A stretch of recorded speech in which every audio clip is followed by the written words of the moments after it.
আজকে নতুন কিছু আপডেট নিয়ে কথা বলবো। জিতের নতুন একটা সিনেমা আসছে, সিনেমার নাম হচ্ছে লায়ন, যেটা পরিচালনার দায়িত্বে রয়েছে রায়হান রাফি। ভারত এবং বাংলাদেশের যৌথ উদ্যোগে হতে চলেছে এই ছবি। এর আগে বাংলাদেশি পরিচালক রায়হান রাফির পরিচালনায় মিমি চক্রবর্তীকে দেখা গেছিল, এবার দেখা যাবে জিতকে। চলিত বছরে ঈদের সময় মুক্তি পেয়েছে রায়হান রাফির পরিচালনায় তুফান।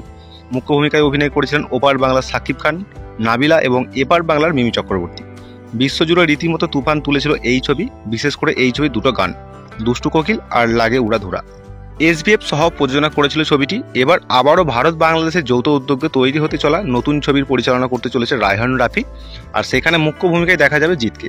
ছবির নাম লায়ন, প্রযোজনার দায়িত্বে রয়েছে শ্যামসুন্দর দে।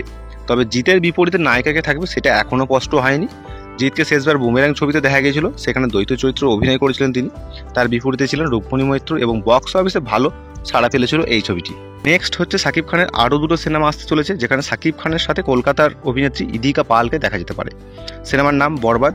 15 কোটি টাকা বাজেটের সিনেমা তৈরি হতে চলেছে, যেখানে বাংলাদেশের যে কোনো সিনেমা তৈরির ক্ষেত্রে রেকর্ড। বরবাদের 80% শুটিং হবে দেশের বাইরে, পুরোপুরি অ্যাকশন ভায়োলেন্সের সিনেমা হতে চলেছে, যেখানে বলিউডের অনেক নির্মাতা শিল্পীরা যোগ দেবেন। সাকিব খানের বিপরীতে এই সিনেমায় অভিনয় করতে পারে কলকাতার অভিনেত্রী ইদিকা পাল, যার সঙ্গে প্রিয়তমা সিনেমায় কাজ করছেন সাকিব খান। ইতিমধ্যেই নাকি সিনেমার প্রি প্রোডাকশনের কাজ শুরু হয়ে গেছে। অন্যদিকে সাকিব খানের আরও একটা নতুন সিনেমা আসতে চলেছে, যার নাম শের, যার শুটিং হওয়ার কথা ছিল আগামী ডিসেম্বর মাস থেকে।